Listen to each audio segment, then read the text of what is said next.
नमस्कार, welcome to career 360। मैं उज्जवल तालियान और आज जिस टॉपिक पर हम बात करने वाले हैं वो बहुत इंपॉर्टेंट होने वाला है। बहुत सारे मीडिया रिपोर्ट्स में ये खबर छपी हुई है कि बांग्लादेश पाकिस्तान के साथ एक डिफेंस एग्रीमेंट करने वाला है कि पाकिस्तान पर हमला तो बांग्लादेश पर हमला और बांग्लादेश पर हमला तो पाकिस्तान पर भी हमला माना जाएगा। अभी 1.5-2 महीना पहले पाकिस्तान ने same to same defence agreement Saudi Arab के साथ भी साइन किया है। जब से पाकिस्तान ने सऊदी अरब के साथ ये डिफेंस एग्रीमेंट साइन किया है तब से यूएई, कतर जैसे देश भी अब पाकिस्तान की तरफ देख रहे हैं। इसका कारण क्या है? दरअसल क्या है कि पाकिस्तान के पास न्यूक्लियर हथियार है और न्यूक्लियर हथियार एक डिफेंस का काम करते हैं। इसी को देखते हुए सऊदी अरब ने भी डिफेंस पैक्ट साइन किया है पाकिस्तान के साथ और अब बांग्लादेश भी करने की सोच रहा है, जो कि बहुत जल्द हो भी जाएगा। अगर ऐसा हो जाता है तो कहीं ना कहीं भारत को भी देखना होगा और इसका पक्का इलाज बांग्लादेश का करना ही पड़ेगा। अभी 3 दिन पहले बांग्लादेश के अंदर एक मॉब लिंचिंग हुई है जिसमें एक हिंदू लड़के को पहले तो बुरी तरह पीटा गया, फिर उसको सरेआम उसके कपड़े उतारकर पेड़ से लटका दिया गया, उसके बाद उसको जिंदा जला दिया गया। जब हमारा देश आज़ाद हुआ तब हिंदुओं की पॉपुलेशन बांग्लादेश के अंदर 30% थी और आज घटकर अगर आप 2025 में देखें तो सिर्फ 8% रह गई है। दुनिया का तीसरा देश है बांग्लादेश जिसमें सबसे ज़्यादा हिंदू आज भी रहते हैं। मोहम्मद यूनिस जो फिलहाल बांग्लादेश के कार्यकारी प्रधानमंत्री हैं और वहाँ के कुछ नेता आजकल ये आवाज़ उठाते रहते हैं कि हमें भारत को नॉर्थ ईस्ट से काट देना है और एक ग्रेटर बांग्लादेश का निर्माण करना है। और ये जो आवाज़ उठा रहे हैं ये कोई ऐसे वैसे लोग नहीं हैं, ये सरकार से जुड़े हुए लोग हैं और ये नई पीढ़ी है। इनको ये नहीं पता कि आज से 50-60 साल पहले हमने ही उनको आज़ाद कराया था और उससे पहले अगर देखा जाए तो बांग्लादेश भारत का हिस्सा ही था। ये कहावत तो आपने सुनी होगी कि एक मुसीबत ख़त्म नहीं होती और दूसरी मुसीबत आ जाती है। पाकिस्तान क्या कम था, ऊपर से चीन और अब ये बांग्लादेश। देश के पहले CDS chief of defence staff general Bipin Rawat ji ने साफ साफ कहा था कि हमें 2 फ्रंट पर वॉर लड़ने की तैयारी कर लेनी चाहिए, पाकिस्तान, चीन और अपने अंदर के। लेकिन आज के समीकरण को देखते हुए साफ साफ लग रहा है कि 2.5 नहीं 3.5 फ्रंट की तैयारी भारत को अब करनी चाहिए। ये बात आप जानते हैं, मैं जानता हूं कि ऑपरेशन सिंदूर 2.0 आज नहीं तो कल कंटिन्यू जरूर होगा और इस बार जब ऑपरेशन सिंदूर कंटिन्यू होगा तो पाकिस्तान का कुछ ना कुछ हिस्सा, चाहे वो सिंध का हो या पाकिस्तान ऑक्यूपाइड कश्मीर का हो, भारत में मर्ज किया जाएगा। तो उस समय अगर बांग्लादेश और पाकिस्तान का डिफेंस एग्रीमेंट हो जाता है और पाकिस्तान के साथ साथ बांग्लादेश भी भारत पर हमला करता है तो ये भारत के लिए बहुत बड़ी समस्या होने वाली है। ये एक अलग बात है कि बांग्लादेश की मिलिट्री पावर इतनी नहीं है, भारत जब चाहे जिस तरह चाहे बांग्लादेश को जवाब दे सकता है। एयर फोर्स, नेवी, हम 24 घंटे के अंदर बांग्लादेश को बिल्कुल क्रिकेट का मैदान बना सकते हैं।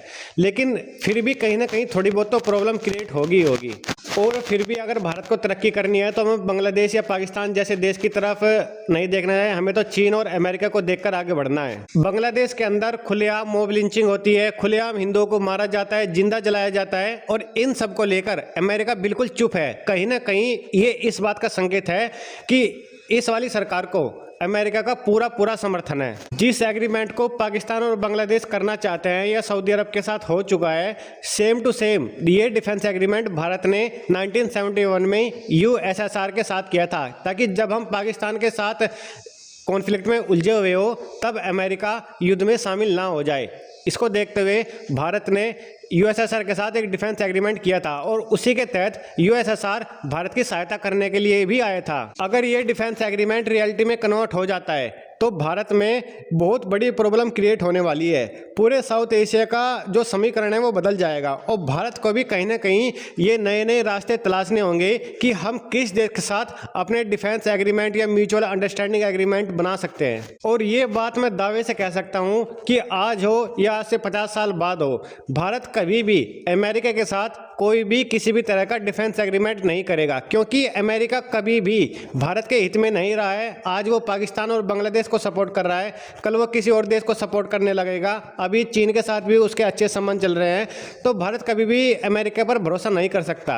अगर भारत देख सकता है तो USSR ही है। इसके अलावा एक बड़ी खबर ये भी है, कल पाकिस्तान के सुप्रीम लीडर आसिम मुनीर ने खुलेआम भारत को धमकी दी है और उसके साथ साथ अफगानिस्तान को भी धमकी दी है। अफगानिस्तान को कहा है कि अगर आपने टीटीपी को सपोर्ट करना बंद नहीं किया तो पाकिस्तान आपके खिलाफ एक्शन लेगा। आज से 8 महीने पहले जब भारत के ऊपर कायरतापूर्ण पहलगाम हमला हुआ, धर्म पूछ के लोगों को मारा गया, उससे पहले भी आसिम मुनीर ने कुछ ऐसे ही भड़काऊ बयान दिए थे।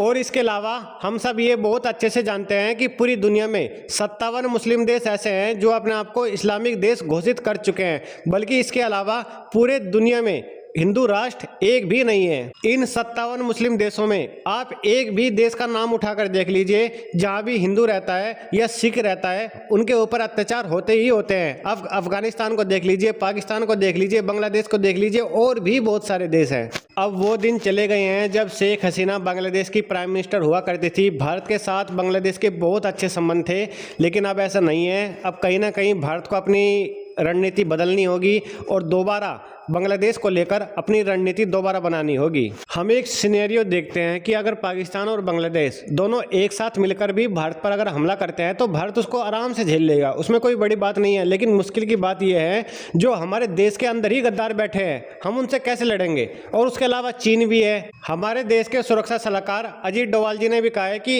इतना खतरा हमें बाहर के देशों से नहीं है जितना खतरा हमें अपने अंदर के लोगों से है। हम 250 साल तक गुलाम रहे, इसलिए नहीं कि बाहर के लोग आए और हम पर अत्याचार किया, हम पर गुलामी की, इसलिए नहीं, क्योंकि भारत के लोग ही उसमें शामिल थे।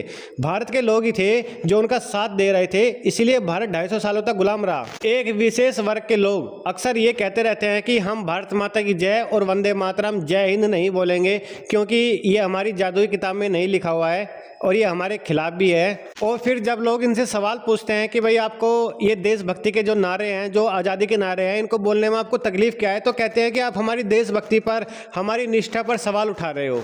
हमें ये याद रखना चाहिए, दुश्मन सिर्फ देश के बाहर नहीं होता, देश के अंदर भी होता है। इन सब घटनाओं का क्रम देखते हुए तो यही लग रहा है कि बांग्लादेश हो या पाकिस्तान अपने देश की, अपने नागरिकों की तरक्की नहीं चाहता। अगर ऐसा चाहता तो ये आतंकवाद का रास्ता छोड़कर और भारत को कमजोर करने की या बिल्कुल मिटा देने की जो इनकी ख्वाहिशें हैं, इनके बारे में कभी ना सोचता।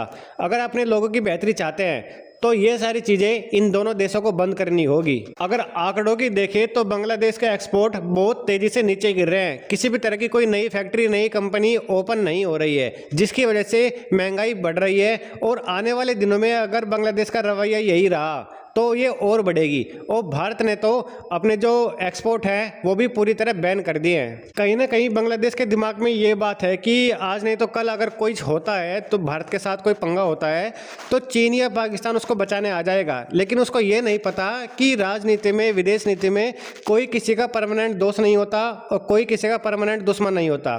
चीन पाकिस्तान को आज तक बचा नहीं पाया तो बांग्लादेश को क्या ही बचाएगा। अब इस वीडियो को समाप्त करने से पहले मैं आपसे एक सवाल पूछना चाहता हूँ और इस सवाल का जवाब आप सबको कमेंट बॉक्स में जरूर देना है।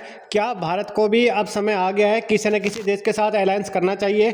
क्या हमें भी अमेरिका की तरह, यूरोप की तरह, नाटो की तरह एक डिफेंस एग्रीमेंट किसी न किसी देश की तरह करना चाहिए? और वो देश कौन सा होना चाहिए? क्या रशिया होगा, जापान होगा या फिर इसके अलावा कोई और होगा? अगर इस खबर से जुड़ी कोई नई अपडेट आती है तो मैं आपके लिए अपडेटेड वीडियो ले आऊँगा। तो हमसे ऐसे ही जुड़े रहिए कैरियर 360 के साथ। नमस्कार, जय हिंद।